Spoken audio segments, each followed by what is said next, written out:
Ipinagmalaki ng aktres na si Rhea Atayde sa social media ang ginawang pag-aayos ng asawang si Zanjo Marudo para sa magiging gamit ng kanilang panganay na anak.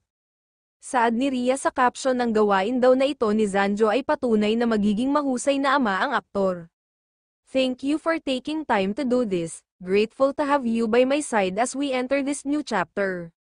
Ibinahagi din ng aktres na si Rhea Atayde ang kanyang prenatal workout na ginagawa niya para masigurong healthy at mabilis siyang makarecover pagkapanganak. Ani Rhea, ang pagwa-work ay malaking tulong sa kanya upang mapaghandaan ang kanyang panganganak.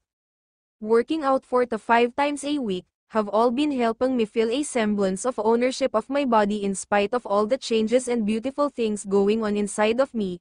Caption niya sa Instagram clip, "Doing all of this has helped me stay kind to myself knowing that I'm doing my part in making sure I'm healthy and ready for this baby and next chapter. The biggest I've been for sure but also the happiest and kindest I've been to myself." Dagdag niya.